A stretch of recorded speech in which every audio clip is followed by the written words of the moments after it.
YIMP, Yayasan Insan Mulia Pama.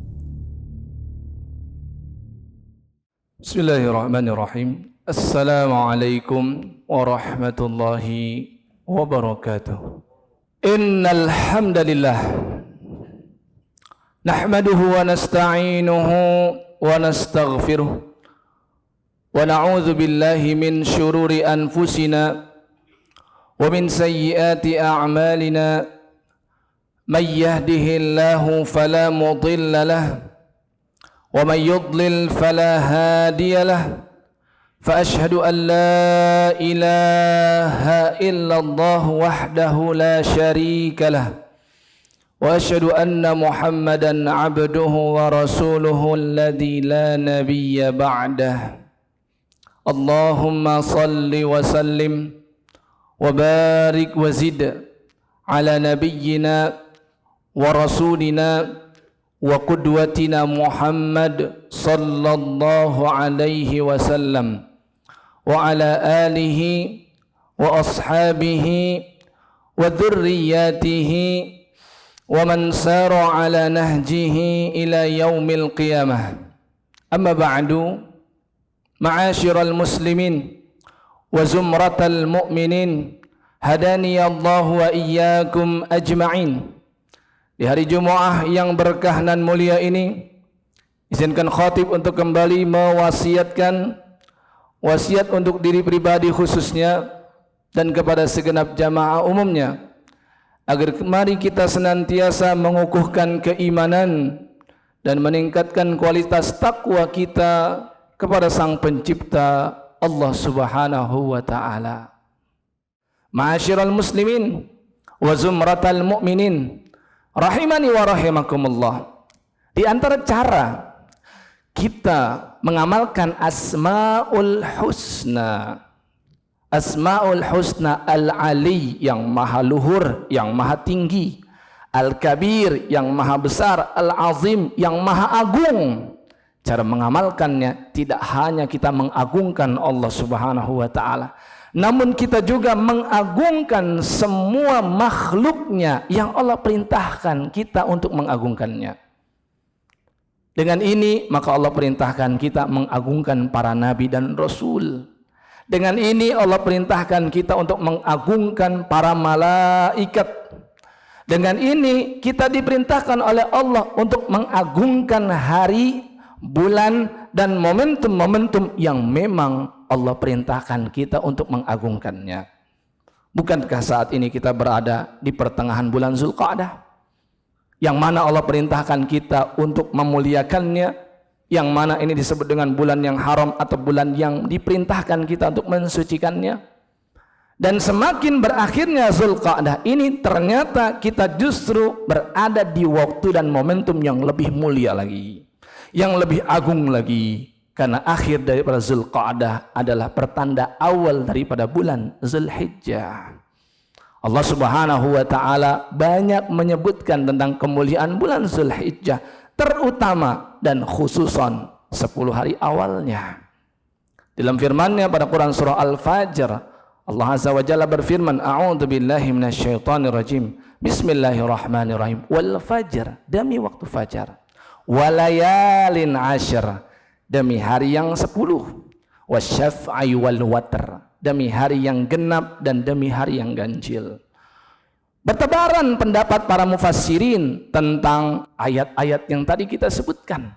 Bisa kita cek dalam tafsir Imam Al-Qurtubi, bisa kita buka dalam tafsir kitab Imam At-Tabari, bisa kita cek dalam tafsir Imam Ibnu Katsir. Banyak. Umumnya mereka menyatakan bahwasannya yang dimaksud dengan demi waktu fajar adalah fajar di tanggal 10 Zulhijjah, dan dimaksud dengan walayalin asyr adalah 10 hari awal bulan Zulhijjah. Wasyaf'i, demi hari yang genap adalah hari tarwiyah tanggal 8 Zulhijjahnya. Wal watr, demi hari yang ganjil adalah tanggal 9 Zulhijjahnya, atau disebut dengan hari Arafah. Artinya begitu mulia dan agungnya bulan Zulhijjah ini. Maka bagi siapapun yang tidak berkesempatan untuk berada di tanah suci, ada beberapa amalan yang dilakukan oleh Rasul, diperintahkan oleh Nabi kita untuk kita lakukan walaupun hanya di tanah air. Paling tidak ada 5 amal yang khatib sampaikan bagi siapapun yang tidak mampu untuk berangkat ke tanah suci, dan 5 amal ini ia kerjakan sepanjang berada di tanah air. Dan sebelumnya khatib mendoakan kepada semua jamaah yang ada di sini dan keluarga besarnya, mudah-mudahan jika Allah tidak karuniakan kita untuk pergi ke tanah suci di tahun ini, Allah memperkenankan kita, memudahkan kita dan memampukan kita untuk melakukan kurban di tanah air, dan begitu seterusnya. Setiap tahun ini yang selalu kita lakukan dan kita penuhi. Jika kita tidak berada di tanah suci, kita di tanah air menyembelih hewan kurban. Jika tahun depannya masih begitu, maka di tahun di mana kita tidak mampu untuk berkurban, ternyata di tahun itu kita sedang berada di tanah suci untuk menjalankan ibadah haji. Ma'asyiral muslimin wa sumratal mu'minin, akramani wa akramakumullah. Amal yang pertama, hendaklah kita benar-benar memantau jalannya sidang isbat. Perhatikan bagaimana pemerintah kita menetapkan kapan tanggal 1 Zulhijjah. Dengan izin Allah, jika tidak ada kendala apapun, pemerintah sudah menyatakan di tanggal 26 Mei akan dilakukan sidang isbat, dan itu menjadi penentuan apakah 1 Zulhijjah itu besoknya ataukah ternyata istikmal atau menyempurnakan 30 hari untuk bulan Zulqa'dah ini. Kenapa demikian? Yang pertama, karena sejak masuk 1 Zulhijjah, amalan yang bisa kita lakukan yang diajarkan oleh Nabi kita adalah kita memperbanyak zikrullah, dan yang paling banyak prosentasenya adalah takbir, tahlil dan tahmid. Kita ucapkan Allahu Akbar, Allahu Akbar, Allahu Akbar, la ilaha illallah wallahu akbar, Allahu Akbar walillahil ham. Amal ini sangat ditekankan untuk diperbanyak sejak tanggal 1 Zulhijjah sampai kapan? Sampai berakhirnya hari tasyrik tanggal 13 Zulhijjah. Akan tetapi yang perlu diperhatikan, takbir ini terbagi 2 menurut para ulama. Ada yang disebut dengan takbir yang mursal, yang tidak terikat oleh waktu. Ada takbir yang disebut dengan muqayyad, yang diikat oleh waktu. Jika tadi kami katakan dari tanggal 1 Zulhijjah sampai dengan tanggal 13 Zulhijjah, maka ini ada 2 macam. Berangkat dari firman Allah Azza wa Jalla pada surah Al-Baqarah di ayat 203, dan juga surat Al-Hajj di ayat 28. Di ayat 203 surah Al-Baqarah Allah berfirman, a'udzubillahi minasyaitonirrajim, wadhkurullaha fi ayyamin ma'dudat. Dan berzikirlah kepada Allah, membesarkan Allah di hari-hari yang sudah Allah tentukan. Sedangkan di surat Al-Hajj ayat 28-nya Allah berfirman, liyashhadu manafi'a lahum wa yadhkuru ismallahi fi ayyamin ma'lumatin ala ma razaqahum min bahimatil an'am.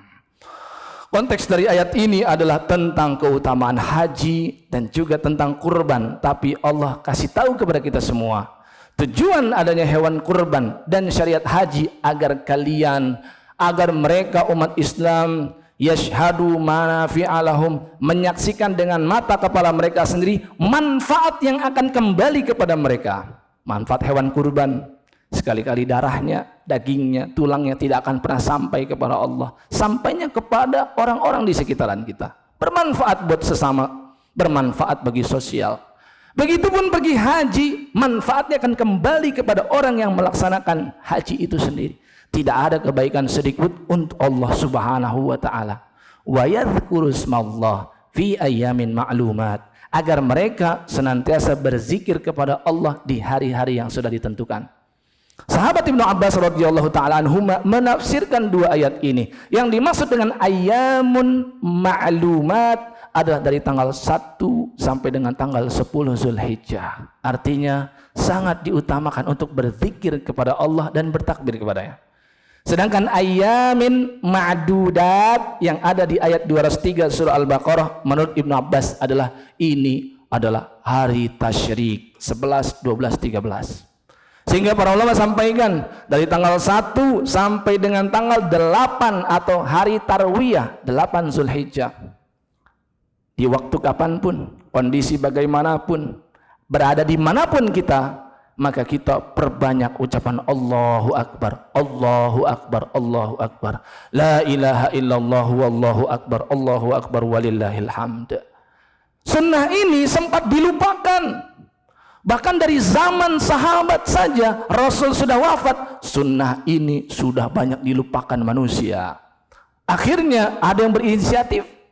Sahabat Nabi bernama Ibnu Umar dan sahabat Abu Hurairah radhiyallahu taala anhum ajmain. Mereka sampai datang ke tempat-tempat yang biasanya orang-orang yang berada di sana lalai dari mengingat Allah. Datanglah mereka ke pasar. Datanglah mereka ke komunitas-komunitas, kumpulan tongkrongan manusia.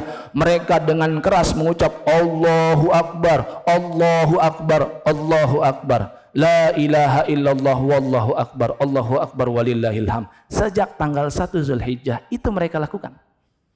Tidak ada di antara manusia saat itu mengatakan belum waktunya takbiran lagi. Tidak ada di antara mereka yang mengatakan belum lagi masuk Idul Adha, belum lagi lebaran. Di zaman sekarang, kalau ini kita lakukan, mungkin komentar masyarakat miring seperti itu. Tapi inilah kesempatan kita untuk menampilkan sunnah Rasulullah SAW yang sudah dilupakan ini. Sedangkan di tanggal 9 Zulhijjah, dari waktu ba'da sholat subuh sampai dengan tanggal 13 Zulhijjah setelah sholat asar, setiap habis sholat yang wajib, sholat 5 waktu, kita disunnahkan untuk membaca takbir barusan setiap habis selesai sholatnya dan bagian dari rangkaian zikir pada sholat. Itulah yang disebut dengan takbir yang muqayyad, takbir yang terikat oleh waktu. Jika sudah tenggelam matahari di tanggal 13 Zulhijjah, maka takbir seperti ini sudah ditiadakan. Sehingga lengkap takbir yang mursal tidak terikat oleh waktu dan takbir yang muqayyad yang terikat oleh waktu. Dan ini menandakan Idul Adha jauh lebih mulia di sisi Allah daripada Idul Fitri. Dikarenakan untuk takbir muqayyad khusus Idul Fitri sejak matahari terbenam yang menunjukkan 1 Syawal masuk atau berakhirnya Ramadan, artinya ba'da salat maghrib, ba'da salat isya sampai dengan esok hari ba'da salat subuh saja. Berhenti sampai di sana karena khatib naik mimbar di waktu Idul Fitri, maka takbir yang muqayyad yang terikat waktu sudah selesai. Tapi untuk Idul Adha berlangsung sampai 5 hari, tanggal 9 Zulhijjah terhitung hari Arafah, subuhnya, zuhurnya, asarnya, maghribnya, isyaknya. Esok harinya tanggal 10 hari Idul Adha. Esok harinya tanggal 11, 12 dan 13, 5 hari. Berikut yang kedua, amal apa yang bisa dilakukan bagi kita yang tidak berkesempatan ke tanah suci? Yang bisa kita lakukan adalah berpuasa tentunya. Berpuasa. Sungguh kami katakan, termaktub dalam Sahih Imam Muslim dari Ibunda Aisyah radhiyallahu anha. Ibunda Aisyah bilang, Nabi kita tidak tuh melakukan puasa 9 hari Zulhijjah. Ada riwayat itu nyata. Dan riwayat itu ada di dalam kitab yang sahih. Tapi riwayat ini bertentangan dengan riwayat tentang kebiasaan Rasul justru berpuasa dari tanggal 1 sampai 9 Zulhijjah. Dan puncaknya ada di puasa Arafah tersebut tanggal 9. Ada di mana riwayat tersebut? Riwayat yang banyak di dalam kitab-kitab Sunan. Sunan Abu Dawud, At-Tirmidzi, An-Nasai, banyak bertebaran. Dari jalur sahabat yang bernama Hunaidah bin Khalid. Hunaidah menitipkan pesan kepada istrinya agar istrinya ini datang ke para istri-istri Rasulullah SAW, menanyakan tentang perkara puasa 9 hari dari tanggal 1 sampai dengan 9 Zulhijjah. Ternyata para istri Rasulullah SAW menyampaikan, Dewan istri Nabi memutuskan ada 4 puasa Nabi SAW yang tidak pernah beliau tinggalkan setiap tahun. Yang pertama, puasa 9 hari di 9 hari awal Zulhijjah. Artinya ini sunnah. Yang kedua adalah puasa Asyura, tidak pernah Nabi tinggalkan. Yang ketiga adalah puasa 3 hari setiap bulan. Yang keempat adalah puasa Senin, Kamis, dan khususnya di pekan yang pertama. Kadang-kadang pekan kedua Nabi tidak puasa, kadang-kadang pekan ketiga, pekan keempat juga demikian. Tapi jika sudah masuk awal bulan dan di pekan pertama, Nabi selalu rutin mengerjakan puasa Senin dan Kamis. Itu kesaksian para istri Nabi SAW. Apa sikap para ulama untuk berupaya mencari benang merah dari riwayat yang kontradiktif ini? Mereka katakan, boleh jadi Ibunda Aisyah tidak tahu tentang puasa itu, tapi istri Nabi yang lain, Ibunda Ummu Salamah, Ibunda Ummu Habibah, Ibunda Hafsah, ibunda-ibunda umat Islam yang lain, mereka mengatakan Nabi berpuasa 9 hari. Ada lagi perkataan para ulama, jika ada hadis yang bertentangan, yang satu tentang kesaksian perawi perbuatan Nabi, tapi hadis yang satu lagi adalah ucapan Nabi langsung, maka yang lebih diutamakan ucapan Nabi langsung. Kenapa bukan perbuatan Nabi yang diceritakan oleh sahabat? Karena boleh jadi ketika perawi menceritakan dan bersaksi, Nabi berbuat ini, Nabi berbuat itu, seperti yang dilakukan oleh Ibunda Aisyah tadi, Nabi tidak berpuasa 9 hari. Boleh jadi perbuatan Nabi yang diceritakan saat itu hanya khusus buat beliau saja sebagai seorang Nabi. Tapi jika Nabi sudah mendeklarasikan, mengucapkan bahwasannya terdapat puasa, seperti apa? Seperti dalam hadis Ibnu Abbas, Nabi berkata, tidak ada momentum hari yang Allah sangat cinta di hari-hari tersebut dikerjakan amal soleh seperti 10 hari awal bulan Zulhijjah. Sedangkan puasa bagian daripada amal soleh yang utama. Belum lagi hadis-hadis yang berlaku tentang puasa Arafah itu sendiri. Kata Nabi SAW, berpuasa Arafah menghapus dosa yang 1 tahun lampau dan 1 tahun yang akan datang. 1 hari berpuasa ekuivalen, senilai dan setara dengan 710 hari pengguguran dosa untuk 2 tahun Hijriah. Investasi yang paling besar ini. Tidak ada investasi yang lebih prestisius daripada berpuasa Arafah. Maka hadis-hadis tentang puasa Arafah, hadis-hadis tentang keutamaan beramal soleh 10 hari Zulhijjah lebih dikedepankan daripada cerita daripada Ibunda Aisyah tadi. Atau boleh jadi juga kata para ulama, jika Ibunda Aisyah mengatakan Rasul tidak berpuasa, maksudnya adalah bukan selalu. Kadang-kadang Nabi berikan selingan, bukan 9 hari full. Dan itu pun dianjurkan oleh para ulama. Yang terbaik 9 hari full dan puncaknya ada di tanggal 9. Jika tak mampu, bisa kita mengambil Daudnya saja. Tanggal 1, 3, 5, 7, dan 9 puncaknya. Jika tak mampu, bisa kita ambil Senin Kamisnya, ketemu Senin di antara 1 sampai 10 Zulhijjah ini, sampai puncaknya adalah di tanggal 9 Zulhijjah untuk puasa Arafah. Silakan, yang terpenting perbanyak puasa. Di hari apapun dia mampu berpuasa, maka itulah sunnah yang sangat baik untuk dilakukan. Yang ketiga, siapapun yang hendak berkurban, perhatikan betul sejak tanggal 1 Zulhijjah masuk. Dari awal dia tahu ini adalah 1 Zulhijjah, atau bahkan jauh lebih baik sebelum terjadinya sidang isbat. Dia memastikan sudah memotong kukunya, memotong rambut dan mencukur kumisnya, atau segala hal yang tidak ingin ada sepanjang dia 10 hari itu, atau sepanjang dia menanti hewan kurban disembelih. Ini disunnahkan bagi siapapun yang hendak berkurban, bukan keluarga pengurban, hanya yang mau berkurban saja. Jika dalam satu keluarga besar beranggotakan 7 orang, 1 orang yang berkurban, maka dialah yang tidak memotong kukunya, dialah yang tidak mencukur rambutnya, tidak mencabut apapun yang ada pada tubuhnya berupa bulu maupun kuku. Apa kata Nabi SAW? Idza dakhalal asyru, jika sudah masuk 10 hari awal bulan Zulhijjah, wa indahu udhiyatun yuridu an yudhhiya, dan dia sudah mempersiapkan hewan kurban yang mau dia sembelih. Pesan Nabi SAW, fala ya'khudanna sya'ran wala yaqlimanna zufuran, jangan sekali-kali ia cabut rambutnya, jangan ia potong kukunya. Ini ditahan. Apakah hanya sampai 10 Zulhijjah saja? Tentu tidak, sampai dia telah berhasil menyembelih hewan kurbannya.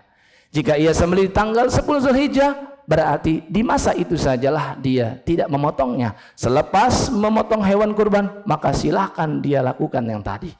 Tapi jika dia tahan dan dia tunda penyembelihan hewan kurban sampai tanggal 11-nya atau 12-nya atau 13-nya sampai hari tasyrik berakhir, maka tidaklah mencukur dan tidaklah memotong kuku sampai dia telah berhasil menyembelih hewan kurbannya.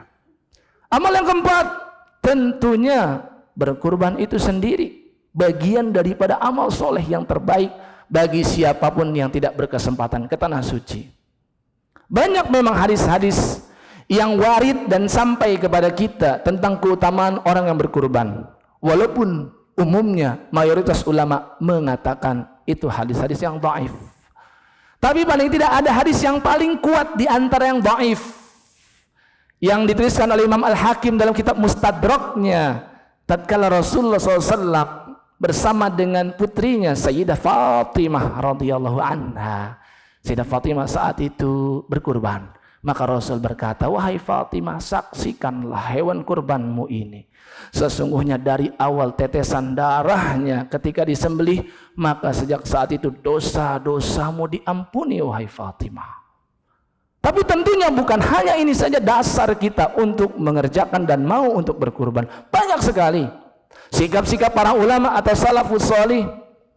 Seperti Sufyan Ats-Tsauri sampai berkata, seandainya Allah memperkenankanku untuk berkurban dengan cara berhutang, pasti akan aku lakukan. Ditanya beliau oleh murid-muridnya, apa sebabnya wahai tuan guru, apa sebabnya wahai imam, engkau bersikap demikian? Kata Sufyan Ats-Tsauri, karena Allah menjanjikan keberkahan dan kebaikan. Allah berfirman dalam surat Al-Hajj ayat 36, wal budna ja'alnaha lakum min sya'airillah lakum fiha khair. Unta-unta yang menjadi hewan kurban. Di negeri kita mungkin lebih relate dengan sapi atau kambing. Mereka itu hewan-hewan kurban dijadikan oleh Allah sebagai syiar agama Islam ini dan syiarnya Allah. Dan apa kata Allah? Lakum fiha khair. Di dalamnya terdapat kebaikan atau keberkahan. Sehingga kata Sufyan Ats-Tsauri, aku berharap dengan aku berkurban Allah percepat rezeki untukku, aku bayar hutangnya dan banyak keberkahan yang muncul dengan hal ini. Atau tidakkah kita khawatir dengan hadis yang dijadikan pijakan oleh ulama Hanafiyah yang mengatakan kurban itu wajib bagi dia yang mampu? Karena kurban itu masalah khilaf. Jumhur memang mengatakan sunnah muakkadah, tapi ulama Hanafiyah mengatakan wajib dengan sebab Nabi bersabda dengan ancaman, man kana lahu sa'atun, siapapun yang punya kemampuan finansial tapi dia tidak mau berkurban, apa kata Nabi SAW? Fala yaqrabanna musallana, jangan dekati tempat sholat kami, jangan dekati masjid kami. Dan kita tahu bersama yang dilarang untuk mendekat ke tempat ibadah kita adalah kalaulah tidak dia kafir atau dia munafik atau dia orang fasik. Orang kafir bukan di sini tempat ibadahnya. Orang fasik kebiasaan mereka melakukan dosa-dosa. Mereka tidak terbiasa berada di masjid lama-lama. Orang munafik keberadaan mereka di masjid hanya ingin flexing amal soleh saja. Hanya ingin pamer dan menunjukkan dia tetap sholat padahal sebenarnya dia tidak suka dengan ibadah itu. Itulah orang munafik, orang fasik dan orang kafir. Sehingga marilah kita berkurban dan banyak fasilitas yang diberikan untuk kita bisa berkurban. Bukankah Allah tidak menentukan jenis hewannya sehingga bisa kita berkurban dengan hewan betina yang harganya mungkin lebih murah? Bukankah kurban bisa dengan domba yang mana untuk musinnah domba lebih pendek daripada kambing?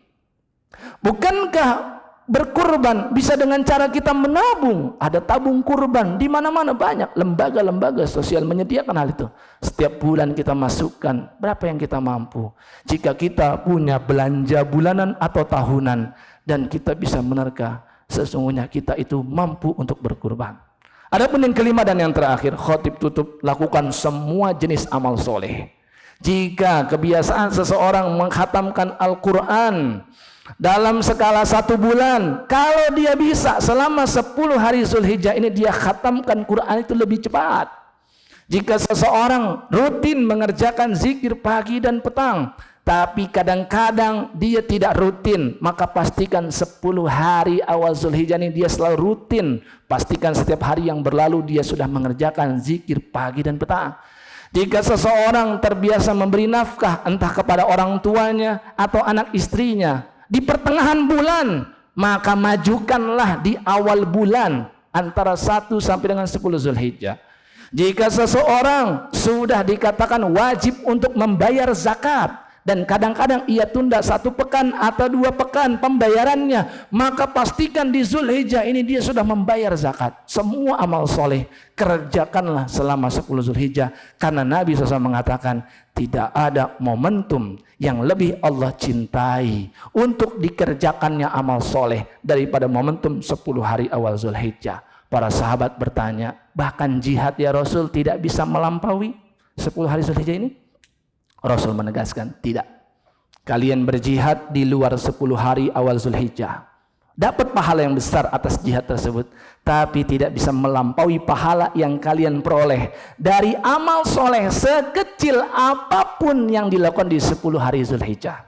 Kecuali jika kalian, kata Nabi, berjihad dan kalian gugur di medan perang, tidak membawa harta benda, kalian mengorbankan jiwa, raga dan harta, hanya itu saja mati syahid yang bisa melampaui amal soleh yang dikerjakan di 10 hari awal bulan Zulhijjah. Aqulu qauli hadza wa astaghfirullah li wa lakum wa lisairil muslimina wal muslimat wal mu'minina wal mu'minat fastaghfiruhu innahu huwal ghafurur rahim.